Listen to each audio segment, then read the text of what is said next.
ओम शांति 24/10/2023 की मुरली है। मुख्य रूप से बाबा ने कहा, पढ़ाई के बीच में जो कभी निंदा, सुस्ती, मान अपमान होता है, उसमें स्थिति समान रहे, उसे एक खेल समझो तो कभी थकावट नहीं आएगी। सबसे ज्यास्ती निंदा तो श्री कृष्ण की हुई है, कितने कलंक लगाए हैं। फिर ऐसे श्री कृष्ण को पूजते भी हैं, तो यह गाली मिलना कोई नई बात नहीं है। आगे कहा, तुम्हें बड़ा विचित्र उस्ताद मिला है, तुम उसकी श्रीमत पर चलो तो डबल सिरताज देवता बन जाएंगे। फिर कहा, सर्व की मनोकामनाएं पूर्ण करने वाली कामधेनु जगदम्बा बनना है, दान देते रहना है, स्तुति निंदा में स्थिति समान रखनी है। अब सुनते हैं महावाक्यों को विस्तार से। बाबा ने कहा, मीठे बच्चे, तुम्हें बड़ा विचित्र उस्ताद मिला है, तुम उसकी श्रीमत पर चलो तो डबल सिरताज देवता बन जाएंगे। प्रश्न है, पढ़ाई में कभी भी थकावट न आए, उसका सहज पुरुषार्थ क्या है? उत्तर, पढ़ाई के बीच में जो कभी निंदा, स्तुति, मान अपमान होता है, उसमें स्थिति समान रहे, उसे एक खेल समझो तो कभी थकावट नहीं आएगी। सबसे जास्ती निंदा तो श्री कृष्ण की हुई है, कितने कलंक लगाए हैं। फिर ऐसे श्री कृष्ण को पूजते भी हैं, तो यह गाली मिलना कोई नई बात नहीं है। इसलिए पढ़ाई में थकना नहीं है। जब तक बाप पढ़ा रहे हैं, पढ़ते रहना है। गीत बनवारी रे, जीने का सहारा तेरा नाम। ओम शांति। यह किसने कहा, किसने फरमाया और किसको? यह तो तुम बच्चे ही जानते हो। जिनको ही गोप गोपियाँ कहा जाता है, तो उन्होंने अपने बाप गोपी बल्लभ को याद किया। ऐसा बाप सिवाय परम पिता परमात्मा के कोई हो नहीं सकता। तो याद उनको करते हैं जो होकर जाते हैं, उनका फिर बाद में गायन होता है। मिसाल, जैसे क्राइस्ट आया, क्रिश्चियन धर्म स्थापन करके कहाँ चला नहीं गया। उनको पालना तो ज़रूर करनी है, पुनर्जन्म में आना है। परंतु जो धर्म स्थापन करके गए हैं, उनका वर्ष वर्ष बर्थडे मनाते हैं। भक्ति मार्ग में उनको याद किया जाता है। वैसे ही आजकल दशहरा का भी उत्सव मनाते हैं। मनाना होता है तो ज़रूर शुभ ही होगा। कोई अच्छा करके जाते हैं तो उनका उत्सव मनाया जाता है। दीपमाला का भी उत्सव मनाया जाता है। श्री कृष्ण जयंती मनाई जाती है। जो होकर जाते हैं, उनका फिर उत्सव मनाते हैं। अब भारतवासियों को तो यह पता है नहीं कि यह राखी उत्सव आदि क्यों मनाते हैं, क्या हुआ था। क्राइस्ट बुद्ध आदि को जानते हैं कि यह धर्म स्थापन करने आए थे। उस समय सभी आसुरी संप्रदाय है, तुम हो ईश्वरीय संप्रदाय। अब बाप राम आकर दैवी श्रेष्ठाचारी बना रहे हैं, अथवा ऐसे कहे कि परमपिता आकर स्वर्ग का उद्घाटन कर रहे हैं, अथवा फाउंडेशन डाल रहे हैं। ओपनिंग सेरेमनी भी कह सकते हैं। भारत में श्रेष्ठाचारी महाराजा महारानी होकर गए हैं। सतयुगी देवी देवताएं डबल सिर ताज थे। पवित्रता का ताज भी था और रत्न जड़ित ताज भी था। विकारी राजाओं को सिर्फ रत्न जड़ित ताज होता है। डबल ताज वालों की सिंगल ताज वाले पूजा करते हैं। परंतु कब होकर गए, कैसे राज्य पाया, यह किसको पता नहीं है। लक्ष्मी नारायण इतने श्रेष्ठ डबल सेट ताज देवी देवता थे, उन्हों को ऐसा श्रेष्ठ बनाने वाला कौन, यह बाप बैठ समझाते हैं।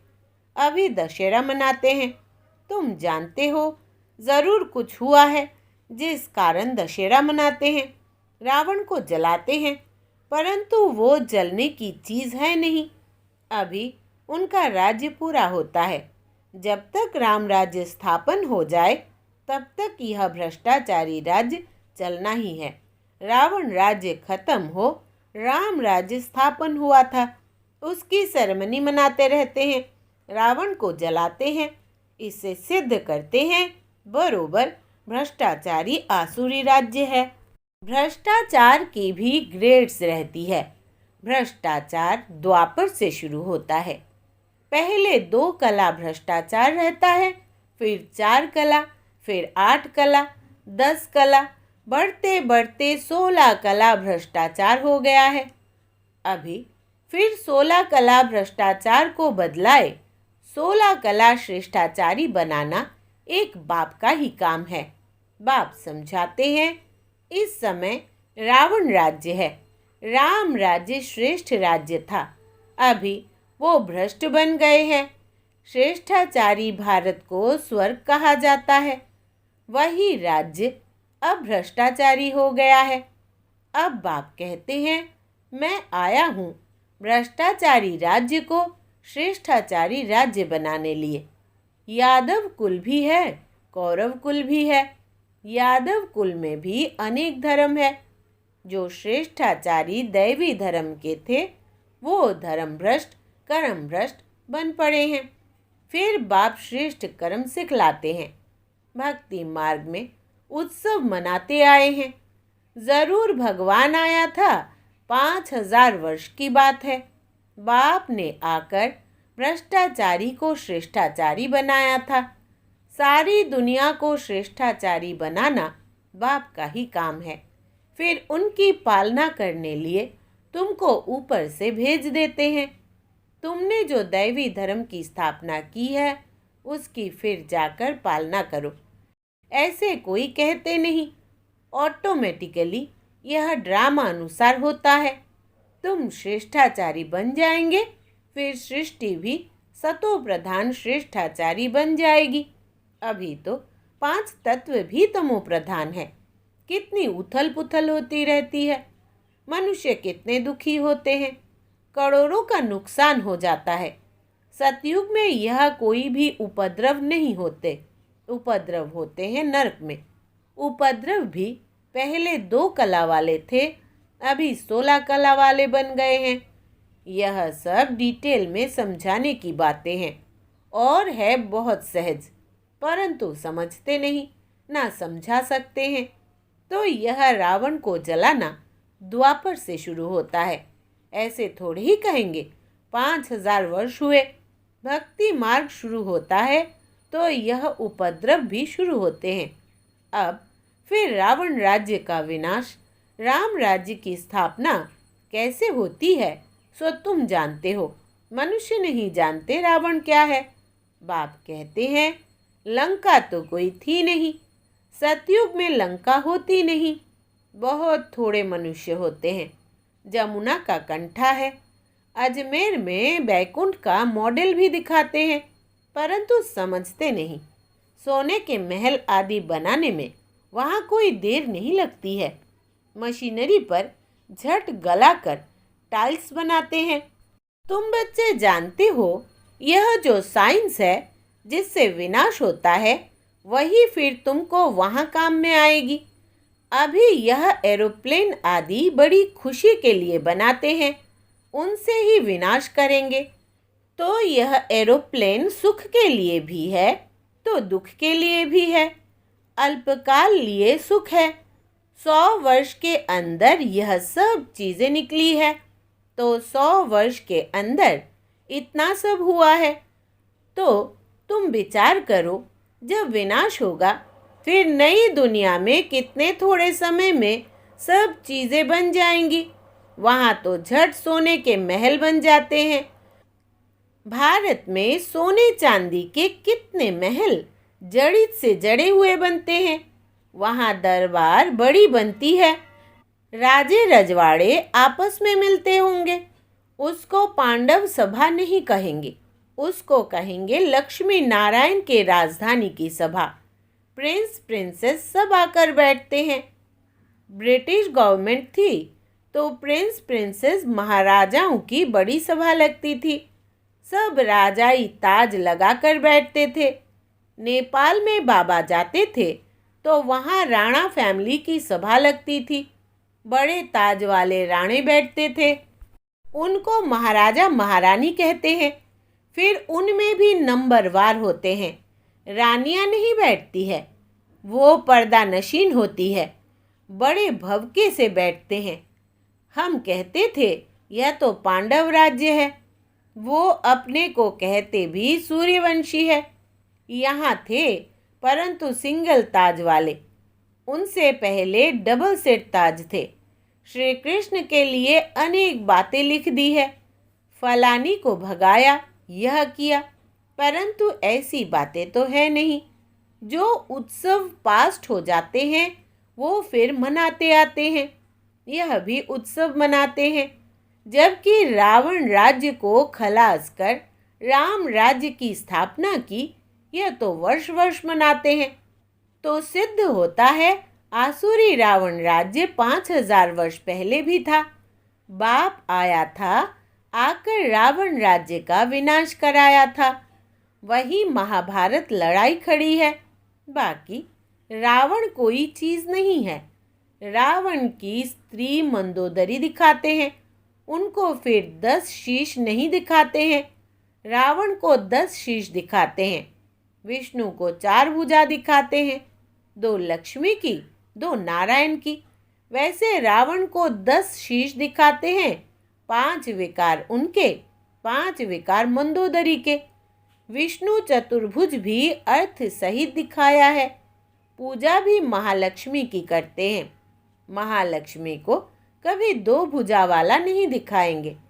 दीप माला में लक्ष्मी का आह्वान करते हैं। क्यों? नारायण ने कोई गुनाह किया क्या?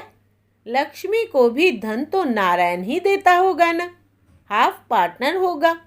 तो नारायण ने क्या गुनाह किया? वास्तव में धन कोई लक्ष्मी से नहीं मिलता, धन तो जगदम्बा से मिलता है। तुम जानते हो जगद अम्बा सो ही फिर लक्ष्मी बनती है, तो उन्होंने अलग अलग कर दिया है।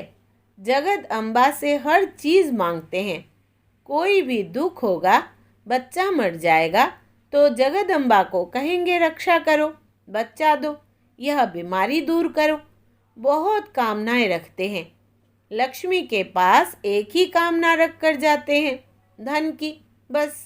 जगद अम्बा सभी कामनाएं पूरी करने वाली है। धनवान तो यह बनाती है। इस समय तुम्हारी सब कामनाएं पूरी होती है। कोई धन नहीं देते हैं, सिर्फ पढ़ाते हैं, जिससे तुम क्या से क्या बन जाते हो, और फिर लक्ष्मी बनती हो तो धनवान बन जाती हो। ताकत इस समय तुम्हारे में है, जो तुम सब कामनाएं पूरी कर सकती हो। जगद अम्बा दान देती है। लक्ष्मी दान थोड़े ही देगी, वहाँ दान देते नहीं। भूख होती ही नहीं, कंगाल कोई होते नहीं।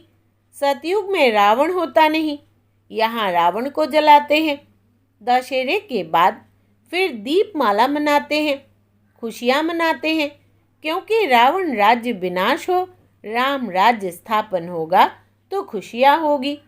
घर घर में रोशनी हो जाती है, तुम्हारी आत्मा में रोशनी आ जाती है। जो चीज़ संगम पर है वो सतयुग में नहीं होगी। तुम त्रिकालदर्शी हो, वहाँ तो तुम प्रारब्ध भोगते हो, यह नॉलेज सारी भूल जाते हो। संगम पर है ही स्थापना और विनाश। स्थापना हो गई फिर बस। इन सब उत्सवों आदि का तुमको ही ज्ञान है। अज्ञानी मनुष्य तो कुछ भी नहीं समझते, बड़े बखेरे बना देते हैं, है कुछ भी नहीं। तुम प्रैक्टिकल में देख रहे हो। सतयुग में यह बातें नहीं होती है। नारद की भी बात शास्त्रों में है। तुमसे भी पूछा जाता है, तुम कहते हो बाबा हम लक्ष्मी को वरेंगे अथवा नारायण को वरेंगे, तो बाप कहते हैं अपने में देखो, कोई विकार तो नहीं है। अगर क्रोध आदि होगा तो कैसे वर सकेंगे? हाँ, अभी संपूर्ण तो कोई बने नहीं है, परंतु बनना है। इन भूतों को भगाना है, तब ही इतना मर्तबा पा सकेंगे। उस्ताद भी बड़ा विचित्र मिला है। बाप तो सर्वगुण संपन्न, ज्ञान का सागर, आनंद का सागर है। तो जो आकर बच्चे बनते हैं उनको भी सर्वगुण संपन्न डबल सिरताज देवता बनाते हैं। बरोबर तुम बन रहे हो। देवताओं को दोनों ताज रखते हैं। तुम आए हो बाप से वर्षा लेने। वर्षा लेना है, पढ़ना है। पॉइंट्स तो बहुत निकलती रहती है। अगर पढ़ेंगे नहीं तो औरों को कैसे समझा सकेंगे। ड्रामा हूबहू रिपीट हो रहा है। यह नॉलेज अभी तुम समझते हो, फिर यह गुम हो जाएगी।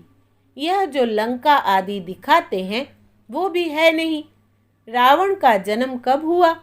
लिखा हुआ है, द्वापर से देवताएं वाम मार्ग में जाते हैं तो विकारी बनना शुरू होता है। भक्ति भी पहले अव्यभिचारी थी, फिर व्यभिचारी बन जाती है।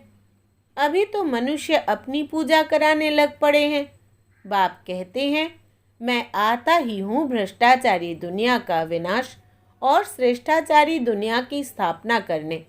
ज़रूर पहले स्थापना करेंगे, फिर विनाश करेंगे। यह हमारा पाठ कल्प कल्प का है।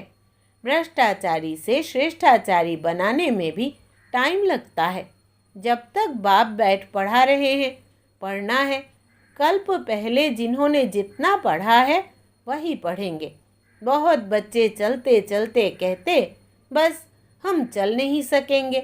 अरे स्तुति निंदा मान अपमान यह तो सब होगा। तुम पढ़ाई को क्यों छोड़ते हो? सबसे जास्ती निंदा तो श्री कृष्ण की हुई है। कितने कलंक लगाए हैं। फिर ऐसे श्री कृष्ण को पूजते क्यों हैं? वास्तव में गाली अभी उनको अर्थात ब्रह्मा को मिलती है। सारे सिंध में निंदा हुई, फिर कर तो कुछ भी नहीं सके। यह भी सब खेल है, नई बात नहीं। कल्प पहले भी गाली खाई थी, नदी पार की थी। तुम सिंध से निकल इस पार चले आए ना। श्री कृष्ण तो नहीं थे, यह दादा आता जाता था। तुम जानते हो, अभी हम राज्य पाते हैं फिर गवाते हैं। यह भी खेल है। अच्छा, मीठे मीठे सिकिलधे बच्चों प्रति माता पिता बाप दादा का याद प्यार और गुड मॉर्निंग। रूहानी बाप की रूहानी बच्चों को नमस्ते और हम रूहानी बच्चों की रूहानी बाप दादा को याद प्यार, गुड मॉर्निंग और नमस्ते बाबा नमस्ते। धारणा के लिए मुख्य सार।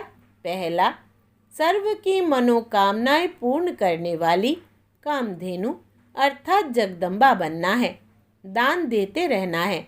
दूसरा, स्तुति निंदा में स्थिति समान रखनी है। यह सब होते पढ़ाई नहीं छोड़नी है, इसे खेल समझ पार करना है। वरदान है, अपने शक्ति स्वरूप द्वारा अलौकिकता का अनुभव कराने वाले ज्वाला रूप भव। विस्तार है, अभी तक बाप क्षमा की आकर्षण है। बाप का कर्तव्य चल रहा है, बच्चों का कर्तव्य गुप्त है। लेकिन जब आप अपने शक्ति स्वरूप में स्थित होंगे तो संपर्क में आने वाली आत्माएं अलौकिकता का अनुभव करेगी। अच्छा अच्छा कहने वालों को अच्छा बनाने की प्रेरणा तब मिलेगी जब संगठित रूप में आप ज्वाला स्वरूप लाइट हाउस बनेंगे। मास्टर सर्वशक्तिवान की स्टेज पर आ जाए तो सभी आपके आगे परवाने समान चक्र लगाने लग जाएंगे। स्लोगन है, अपनी कर्मेंद्रियों को योग अग्नि में तपाने वाले ही संपूर्ण पावन बनते हैं। अपनी कर्मेंद्रियों को योग अग्नि में तपाने वाले ही संपूर्ण पावन बनते हैं। अच्छा, ओम शांति।